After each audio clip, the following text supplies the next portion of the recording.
बिहार की सबसे चर्चित सीटों में शामिल बांकीपुर विधानसभा उपचुनाव अब पूरी तरह चुनावी रंग में रंग चुका है। एनडीए और महागठबंधन दोनों ने अपनी पूरी ताकत झोंक दी है। मुख्यमंत्री नीतीश कुमार, आरजेडी प्रमुख लालू प्रसाद यादव, तेजस्वी यादव और अन्य वरिष्ठ नेता लगातार चुनाव प्रचार कर रहे हैं। इस सीट पर कुल 26 उम्मीदवार मैदान में है। इससे मुकाबला और भी रोचक हो गया है। सभी दल विकास, रोजगार, कानून व्यवस्था और महंगाई जैसे मुद्दे को लेकर जनता के बीच जा रहे हैं। राजनीतिक विश्लेषकों का मानना है कि इस उपचुनाव का असर आने वाले विधानसभा चुनावों पर भी पड़ सकता है, इसलिए सभी दल इसे प्रतिष्ठा की लड़ाई मानकर चुनाव लड़ रहे हैं। बिहार में चुनाव आयोग ने मतदान सूची को अपडेट करने के लिए विशेष अभियान शुरू किया है। इस अभियान के तहत नए मतदाताओं का नाम जोड़ा जाएगा, मृत एवं स्थानांतरित लोगों का नाम हटाए जाएंगे और गलत जानकारी में सुधार किया जाएगा। बूथ लेवल अधिकारी घर घर जाकर लोगों से जानकारी जुटा रहे हैं। चुनाव आयोग ने युवाओं से अपील की है कि जिसकी उम्र 18 वर्ष पूरी हो चुकी है वे अपना नाम जल्द से जल्द मतदाता सूची में दर्ज कराएं। इस अभियान का उद्देश्य आगामी चुनावों को अधिक पारदर्शी और निष्पक्ष बनाना है। मौसम विभाग ने बिहार के कई जिलों में अगले 48 घंटों के लिए भारी बारिश और वज्रपात का अलर्ट जारी किया है। पटना, दरभंगा, मुजफ्फरपुर, पूर्णिया, भागलपुर और गया समेत कई जिलों में तेज बारिश होने की संभावना है। प्रशासन ने लोगों से बिना जरूरत घर से नहीं निकलने की सलाह दी है। किसानों के लिए यह बारिश फायदेमंद मानी जा रही है। राज्य सरकार ने कानून व्यवस्था को मजबूत करने के लिए बिहार पुलिस को दर्जनों नई आधुनिक गाड़ियां सौंपी है। मुख्यमंत्री ने इन वाहनों को हरी झंडी दिखाकर रवाना किया। इन गाड़ियों में आधुनिक संचार उपकरण, जीपीएस सिस्टम और आपातकालीन सुविधाएं मौजूद है। सरकार का कहना है कि इससे अपराध नियंत्रण, गश्त और आपातकालीन प्रतिक्रिया पहले से अधिक तेज होगी। बिहार शिक्षा विभाग ने सरकारी स्कूलों में पढ़ाई की गुणवत्ता सुधारने के लिए नई व्यवस्था लागू करने की घोषणा की है। शिक्षकों की उपस्थिति पर भी विशेष निगरानी रखी जाएगी और छात्रों की नियमित मूल्यांकन प्रणाली शुरू होगी। विभाग का कहना है कि शिक्षा की गुणवत्ता बढ़ाने के लिए डिजिटल तकनीकी का भी उपयोग किया जाएगा। स्कूलों में मूलभूत सुविधाओं को बेहतर बनाने पर भी जोर दिया जाएगा। राज्य सरकार ने किसानों को राहत देने के लिए कृषि योजनाओं को और तेज करने का फैसला किया है। खरीफ फसलों की बुआई के लिए बेहतर बीज, खाद और सिंचाई सुविधाएं उपलब्ध कराई जाएगी। कृषि विभाग किसानों को आधुनिक खेती के तरीके अपनाने के लिए प्रशिक्षण भी देंगे। सरकार का लक्ष्य उत्पादन बढ़ाना और किसानों की आय में वृद्धि करना है। राजधानी पटना में लगातार बढ़ते ट्रैफिक जाम को देखते हुए प्रशासन ने नई ट्रैफिक व्यवस्था लागू करने की तैयारी शुरू कर दी है। कई प्रमुख चौराहों पर स्मार्ट ट्रैफिक सिस्टम लगाए जाएंगे। गलत तरीके से वाहन पार्क करने वाले पर भारी जुर्माना लगाया जाएगा। इसके अलावा ट्रैफिक पुलिस की संख्या भी बढ़ाई जाएगी ताकि लोगों को जाम से राहत मिल सके।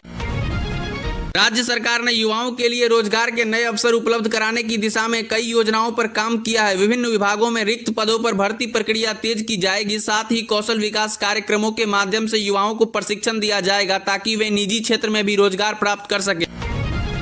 बिहार सरकार ने स्वास्थ्य सेवाओं को बेहतर बनाने के लिए जिला अस्पतालों और प्राथमिक स्वास्थ्य केंद्रों में नई सुविधाएं शुरू करने की योजना बनाई है। डॉक्टरों और नर्सों की नियुक्ति प्रक्रिया तेज की जा रही है। अस्पतालों में आधुनिक मशीनें उपलब्ध कराई जाएगी ताकि मरीज को बेहतर इलाज मिल सके। ग्रामीण क्षेत्र में भी स्वास्थ्य सुविधाओं को मजबूत करने पर विशेष ध्यान दिया जा रहा है।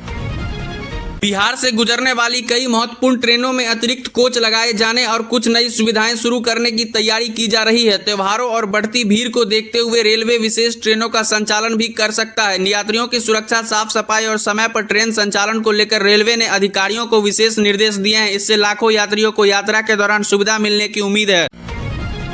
लगातार बारिश के कारण गंगा और उसकी सहायक नदियों का जलस्तर बढ़ने लगा है। जल संसाधन विभाग ने सभी तटबंधों की निगरानी बढ़ा दी है। संवेदनशील इलाकों में अधिकारियों की तैनाती की गई है और राहत दलों को अलर्ट पर रखा गया है। प्रशासन का कहना है कि फिलहाल स्थिति नियंत्रण में है, लेकिन लोगों से सतर्क रहने की अपील की गई है। बिहार में बिजली आपूर्ति को और बेहतर बनाने के लिए सरकार ने कई नए सब स्टेशन और ट्रांसफार्मर लगाने की योजना बनाई है। गर्मी और बारिश के मौसम में बिजली कटौती की शिकायतों को कम करने के लिए बिजली विभाग लगातार काम कर रहा है। खराब लाइनों की मरम्मत और नए कनेक्शन देने की प्रक्रिया भी तेज हो गई है। पटना मेट्रो का निर्माण कार्य तेजी से आगे बढ़ रहा है। अधिकारियों का कहना है कि तय समय के भीतर परियोजना के प्रमुख चरण पूरे करने का प्रयास किया जा रहा है। मेट्रो शुरू होने के बाद राजधानी में ट्रैफिक जाम कम होगा और लोगों को तेज, सुरक्षित और आधुनिक परिवहन सुविधा मिलेगी। व्यापार और रोजगार पर भी इसका सकारात्मक प्रभाव पड़ने की उम्मीद है। स्वास्थ्य विभाग ने सभी सरकारी अस्पतालों को निर्देश दिया है कि आवश्यक दवाओं का पर्याप्त स्टॉक बनाए रखें। मरीजों को बाहर से दवा खरीदने की जरूरत न पड़े, इसके लिए दवा आपूर्ति व्यवस्था मजबूत की जा रही है। अधिकारियों को नियमित निरीक्षण करने के निर्देश दिए गए हैं ताकि किसी प्रकार की लापरवाही न हो। बिहार सरकार सरकारी स्कूलों में डिजिटल शिक्षा को बढ़ावा देने की दिशा में काम कर रही है। कई स्कूलों में स्मार्ट क्लास प्रोजेक्ट और डिजिटल लर्निंग सामग्री उपलब्ध कराई जा रही है। शिक्षकों को नई तकनीक के उपयोग का प्रशिक्षण भी दिया जा रहा है। इसका उद्देश्य छात्रों को आधुनिक शिक्षा प्रणाली से जोड़ना है। राज्य के कई जिलों में पुलिस ने अपराधियों के खिलाफ विशेष अभियान चलाया है। अवैध हथियार, शराब तस्करी और संगठित अपराध के मामले में लगातार छापेमारी की जा रही है। पुलिस अधिकारियों का कहना है कि कानून व्यवस्था बनाए रखने के लिए यह अभियान आगे भी जारी रहेगा। आम लोगों से भी संदिग्ध गतिविधियों की सूचना देने की अपील की गई है। बेरोजगार युवाओं को रोजगार योग्य बनाने के लिए सरकार ने कई स्किल डेवलपमेंट कार्यक्रम शुरू किए हैं। इसमें कंप्यूटर, इलेक्ट्रॉनिक्स, तकनीकी प्रशिक्षण और अन्य व्यावसायिक पाठ्यक्रम शामिल है। प्रशिक्षण पूरा करने वाले युवाओं को निजी कंपनियों में नौकरी दिलाने का भी प्रयास किया जाएगा। सरकार का मानना है कि इससे रोजगार के अवसर भी बढ़ेंगे। बिहार सरकार ने बोधगया, राजगीर, नालंदा, वैशाली और अन्य ऐतिहासिक स्थलों पर पर्यटन सुविधा को बेहतर बनाने का फैसला किया है। सड़क, होटल, साफ सफाई और सुरक्षा व्यवस्था में सुधार किया जाएगा। सरकार का उद्देश्य देश विदेश से अधिक पर्यटकों को आकर्षित करना और स्थानीय लोगों के लिए रोजगार के अवसर बढ़ाना है। राज्य सरकार उद्योगों को आकर्षित करने के लिए नई औद्योगिक नीति पर तेजी से काम कर रही है। निवेशकों को बेहतर सुविधाएं, आसान अनुमति प्रक्रिया और आवश्यक बुनियादी ढांचे उपलब्ध कराने की योजना है। यदि बड़े उद्योग बिहार में आते हैं तो हजारों युवाओं को रोजगार मिलने की संभावना है। सरकार का कहना है कि इससे राज्य की अर्थव्यवस्था को भी मजबूती मिलेगी। राज्य में कानून व्यवस्था को और मजबूत बनाने के लिए सरकार ने बिहार पुलिस को 84 नई आधुनिक वाहन सौंपे हैं। इन वाहनों की गश्ती बढ़ेगी, अपराध की सूचना मिलने पर पुलिस तेजी से मौके पर पहुंच सकेगी और ग्रामीण क्षेत्रों में भी पुलिस की पहुंच बेहतर होगी। सरकार का कहना है कि इससे अपराध नियंत्रण में काफी मदद मिलेगी। पश्चिम चंपारण के बगहा क्षेत्र में एक बाघ द्वारा बछड़े का शिकार किए जाने के बाद ग्रामीणों में डर का माहौल है। वन विभाग की टीम लगातार बाघ की निगरानी कर रही है और लोगों को जंगल के आसपास सावधानी बरतने की सलाह दी गई है। गया के चर्चित 13 साल पुराने हत्याकांड में अदालत ने सबूतों के अभाव में राजद के एक पूर्व विधायक को बरी कर दिया है। लंबे समय तक चले इस मुकदमे के बाद आए फैसले पर राजनीतिक और कानूनी हलकों में चर्चा तेज हो चुकी है। नेपाल से छोड़े गए पानी के कारण पूर्वी चंपारण सहित कई इलाकों में जल भराव की स्थिति बनी हुई है। कुछ गांवों और एक प्राथमिक विद्यालय तक बाढ़ का पानी पहुंच गया है। प्रशासन राहत सामग्री पहुंचाने और प्रभावित परिवारों की मदद करने की लगातार काम कर रहा है। राज्य सरकार ने खरीफ सीजन को देखते हुए किसानों को बेहतर बीज, उर्वरक और सिंचाई सुविधाएं उपलब्ध कराने की तैयारी तेज कर दी है। कृषि विभाग किसानों को आधुनिक खेती और उत्पादन बढ़ाने के लिए प्रशिक्षण भी दे रहा है ताकि उनकी आय में बढ़ोतरी हो सके।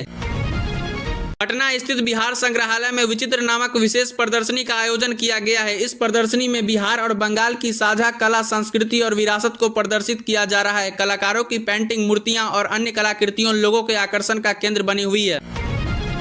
चुनाव आयोग ने राज्य भर में विशेष मतदाता सूची सत्यापन अभियान चलाया है। बूथ लेवल अधिकारी घर घर जाकर मतदाता सूची का सत्यापन कर रहे हैं। जिन लोगों का नाम छूट गया वे आवेदन कर सकते हैं और गलत जानकारी को भी सुधारा जा सकता है। आयोग का कहना है कि निष्पक्ष चुनाव के लिए मतदान सूची का सही होना बेहद जरूरी है।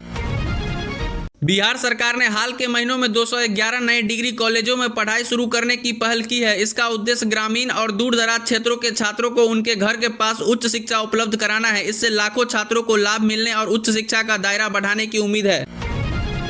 पश्चिम चंपारण के बगहा इलाके में बाघ के हमले की घटना के बाद ग्रामीण में डर का माहौल है। बाघ ने एक बछड़े को अपना शिकार बना लिया, जिसके बाद वन विभाग की टीम लगातार इलाके में निगरानी कर रही है। लोगों को जंगल के किनारे अकेले न जाने और सतर्क रहने की सलाह दी गई है।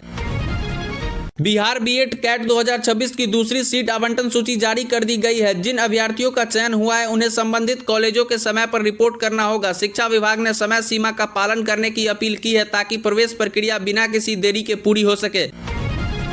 बिहार संयुक्त प्रवेश प्रतियोगिता परीक्षा बोर्ड ने ITI 2026 के पहले राउंड का सीट आवंटन जारी कर दिया है। जिन छात्रों को सीट मिली है उन्हें निर्धारित समय के भीतर दस्तावेज सत्यापन और प्रवेश प्रक्रिया पूरी करनी होगी। इसके बाद खाली सीटों के लिए अगले राउंड आयोजित किए जाएंगे। रिक्शा चालक के परिवार से आने वाले एक छात्र ने नीट UG 2026 में शानदार सफलता हासिल कर अपने गांव का नाम रोशन किया है। वो अपने गांव का पहला छात्र बना जिसने यह परीक्षा पास की। उसने अपनी सफलता का श्रेय नियमित पढ़ाई, अनुशासन और परिवार के सहयोग को दिया। यह कहानी लाखों छात्रों के लिए प्रेरणा बनी रही है। नेपाल में लगातार बारिश के बाद छोड़े गए पानी का असर बिहार की सीमावर्ती जिलों में दिखाई देने लगा है। पूर्वी चंपारण सहित कई इलाकों में जल भराव बढ़ गया है। एक प्राथमिक विद्यालय तक बाढ़ का पानी पहुंच गया है, जिससे बच्चों की पढ़ाई प्रभावित हुई। प्रशासन ने राहत दलों को अलर्ट पर रखा और लोगों से सतर्क रहने की अपील की है। श्रावणी मेले को लेकर बिहार सरकार ने सुरक्षा और सुविधाओं की व्यापक व्यवस्था की है। कांवड़ियों के लिए स्वास्थ्य शिविर, पेयजल, विश्राम स्थल और अतिरिक्त पुलिस बल की तैनाती की जा रही है। इस बार बिहार पर्यटन विभाग ने मेले के प्रचार के लिए इन्फ्लुएंसर वीडियो प्रतियोगिता भी शुरू की है, जिससे विजेताओं को नगद पुरस्कार दिए जाएंगे।